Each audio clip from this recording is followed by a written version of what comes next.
Hello everyone, कैसे हैं आप सभी लोग। स्टेशनरी सॉल्यूशन चैनल के इस नए वीडियो में आपका स्वागत है। दोस्तों, आज के इस वीडियो में हम जो इम्पोर्टेंट टॉपिक डिस्कस करने वाले हैं, employment exchange compulsory notification of vacancy act 1959 and rules 1960।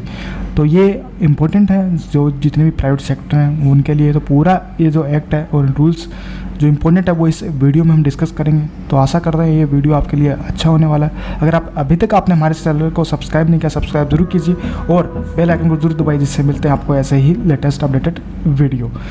दोस्तों, आज का जो इस वीडियो में हम टॉपिक करेंगे, जो इंपॉर्टेंट टॉपिक है, सबसे पहले कि what is employment exchange. Second topic रहेगा अप्लीकेबिलिटी और नॉन अप्लीकेबिलिटी, किस पे अप्लीकेबल होगा एक्ट, किस पे नहीं होगा। थर्ड पॉइंट रहेगा कंप्लायंस रिक्वायरमेंट, इसमें कौन सी कंप्लायंस रिक्वायरमेंट है जो हमें करनी होती है। फिर फोर्थ पॉइंट रहेगा penalties of options under the act. Fifth point रहेगा की forms prescribe under the rules. तो ये 5 इंपॉर्टेंट पॉइंट्स हैं, तो इस वीडियो में हम डिस्कस करेंगे।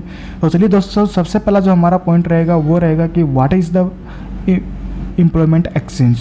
तो employment exchange refer to an office of the central or state government which collects or furnishes information on the prospective employers, available vacancy and job seekers, thereby facilitating job seekers to find a suitable job and for industry to find the suitable manpower। दोस्तों, employer exchange केंद्र या राज्य सरकार के कार्यालय को संदर्भित करता है जो संभावित नियोक्ताओं, उपलब्ध वैकेंसी और नौकरी चाहने वालों के बारे में रोजगार जानकारी एकत्रित करता है और प्रस्तुत करता है, जिससे नौकरी चाहने वालों को एक बेहतर जॉब मिले और उद्योगों के लिए एक सूटेबल मैन पावर खोजने में सुविधा मिले। तो इसके ऑलरेडी कई गवर्नमेंट ने जो डिपार्टमेंट है उन्होंने एक पोर्टल भी बना रखा है, जो न्यू एम्प्लॉयर है या जो भी स्किल्स है वो अपना वहाँ पे, जैसे भी कोई जॉब ढूंढ रहा है तो वहाँ पे अपने रिज्यूम अपलोड करता है और एम्प्लॉयर अपनी वहाँ पे वैकेंसी डालता है। तो ये गवर्नमेंट ने, हरियाणा गवर्नमेंट में कर रखा है, अदर गवर्नमेंट ने भी ये कर रखा है और सेंट्रल गवर्नमेंट ने भी पोर्टल बना रखे हैं, जिसके माध्यम से आप अपना CV वगैरह अपलोड कर सकते हो, जैसे मैन पावर वो एम्प्लॉयर जो फैक्ट्रीज हैं, कंपनीज हैं, उनको इंडस्ट्री को मिल सके। तो ये जो एक्ट है इसका प्रोफेसिट यही है कि जितने भी आपके जो एम्प्लॉयर है उसको आगे सूटेबल मैन पावर मिले और एक जो जॉब चाहने वाला है उसको एक अच्छी जॉब मिले। ऑब्जेक्टिव उद्देश्य है कि to assess the employ potential in various categories of establishment. तो विभिन्न श्रेणियों के प्रतिष्ठानों को रोजगार क्षमता का आकलन करना। सेकंड पॉइंट है कि श्रम बाजार को बेहतरीन सराहना करना। तो इसमें यही है कि जो जॉब सीकर है उसको जॉब मिले और जो इंडस्ट्री है उसको सूटेबल मैन पावर मिले।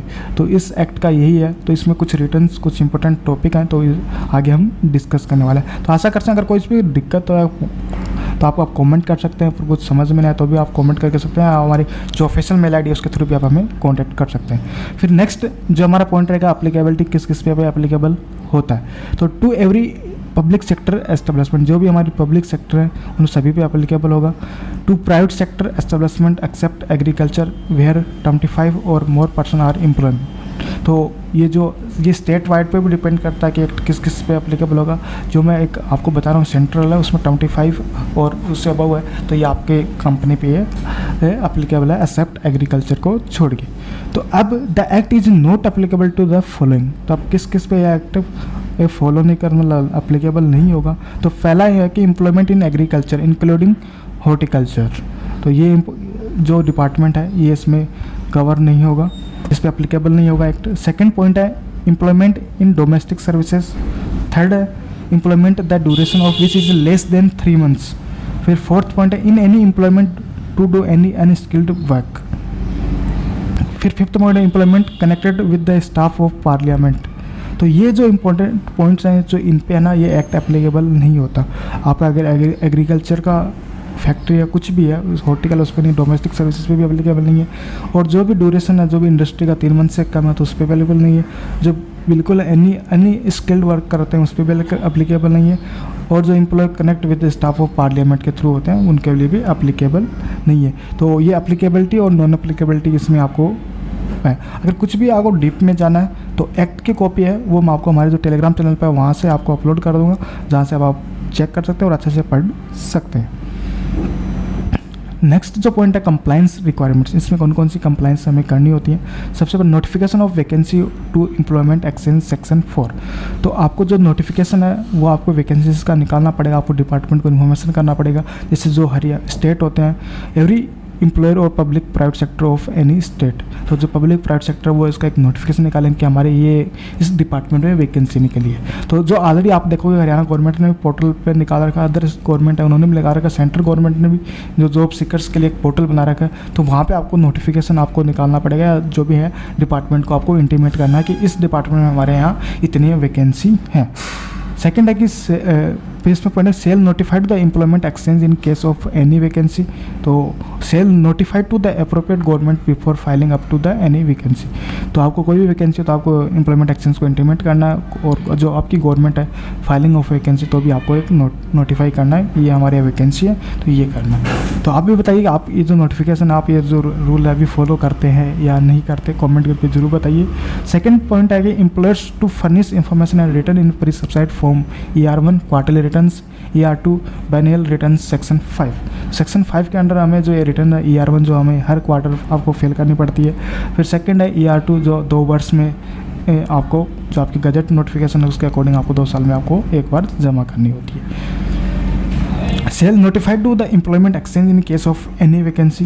तो जो भी वैकेंसी आती है आपको क्वार्टर में कि हमारी इतनी डिटेल्स थी, तो वो पूरा आपको फॉर्म रिसर्च फॉर्म है जो मैं नेक्स्ट वीडियो में डिस्कस करूँगा। तो फॉर्म कैसे फिल करना है, फिर वो कहाँ सबमिट करना है, तो पूरा इस नेक्स्ट वीडियो में डिस्कस करेंगे। तो आपको ये ER1 रिटर्न है जो हर क्वार्टर को फाइल करनी होती है। तो ये इंपॉर्टेंट्स अब जो इसमें कंप्लाइंस है वो हमें करनी है। तो 2 इंपॉर्टेंट कंप्लाइंस हो गई, आपको जो भी वैकेंसी हो वो आपको इंटीमेट करना है डिपार्टमेंट को। फिर जो इंटीमेट करने के बाद में आपको जो रिटर्न्स होती है कि आपने इतने क्वार्टर में इतनी वैकेंसी फाइल की, इतनी कहाँ से आपने वैकेंसियाँ हायर की, तो वो पूरा डिटेल आपको देना होता है। नेक्स्ट जो हमारा पॉइंट है वो है कि penalties for options under the act. तो in case of any kind of contraventions of the provision pertaining to the filing up a vacancy, the employer shall be punishable with the fine which may be extended to 500 rupees and for every subsequent option may be extended to 1000 rupees। कोई भी अगर आप जैसे training जो भी vacancy है उसके बारे में आप सही से इंटीमेट नहीं करते, नहीं बताते, तो आपकी जो पेनल्टी है वो 500 से लेके 1000 तक भी बढ़ाई जा सकती है।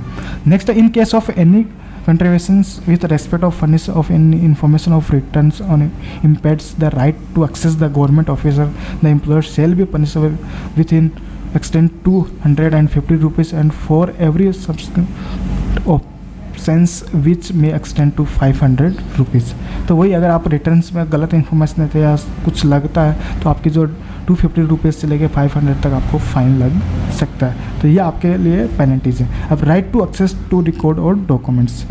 तो जो इंस्पेक्टर आता है जो इस डिपार्टमेंट के होते हैं वो आपका क्या क्या डॉक्यूमेंट्स आपको एक्सेस कर सकते हैं, जो उनका अधिकार होता है।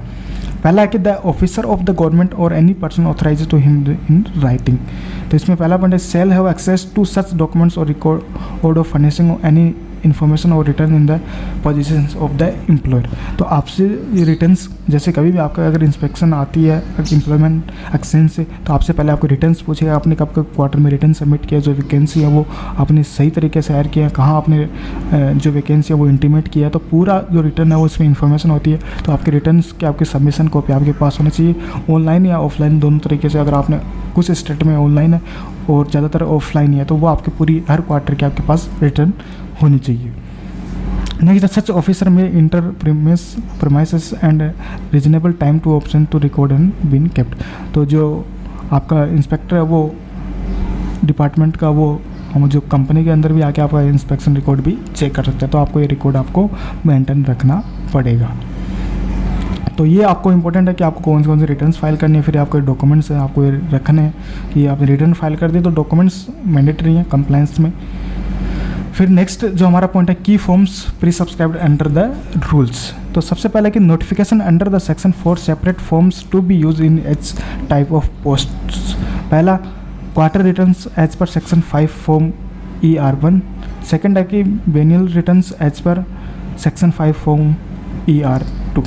तो ये 2 रिटर्न्स हैं तो आपको फाइल करनी होती हैं। तो इसमें अब कौन कौन सी रिटर्न कब कब फाइल करनी होती है, तो सबसे पहले the establishment are also required to render a quarterly employment return in form ER1 for every quarter ending 31st March, 30 June, 30 September and 30 December, and annual occupation return in form ER2 once in 2 years by private sector in odd years and public sector in even years.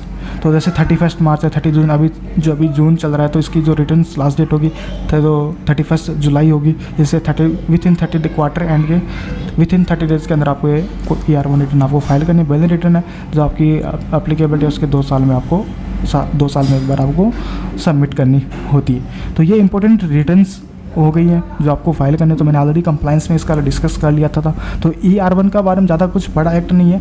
आपको सिर्फ जो आपके यहाँ vacancy आती है वो आपको department को इंटीमेट करना है। जो भी इनका गवर्नमेंट पोर्टल है वहाँ पे आपको एडिटर जो वैकेंसी है वो अपलोड करनी है, और वही वैकेंसी आपने जहाँ से कहाँ से हायर किया है तो वही इन्फॉर्मेशन आपको क्वार्टरली आपको डिपार्टमेंट में रिटर्न के थ्रू आपको सबमिट करना है। तो ये दो रिकॉर्ड आपको मैंशन करना है, वैकेंसी का, और सेकेंड है कि आपका रिटर्न्स का। तो रिटर्न्स में आपका सब कुछ डिटेल होता है कि आपने इस क्वार्टर में इतनी मेल हायर किए, इतने फीमेल्स हायर किए, तो पूरा डिटेल उस रिटर्न्स के अंदर होता है। तो रिटर्न कैसे फाइल करते हैं, क्या क्या उसमें आपको फिल करना होता है और कहाँ सबमिट करना होता है, तो वो नेक्स्ट वीडियो में हम डिस्कस करेंगे। तो आशा करते हैं ये वीडियो आपको अच्छा लगा, और अगर अच्छा लगा तो लाइक कीजिए, और कुछ भी डाउट हो तो कमेंट कर सकते हैं। अगर अभी तक आपने हमारे चैनल को सब्सक्राइब नहीं किया, सब्सक्राइब जरूर कीजिए, जिससे मिलते रहें आपको ऐसे ही लेटेस्ट वीडियो। चलिए दोस्तों, थैंक यू, धन्यवाद, मिलते हैं जल्दी ही।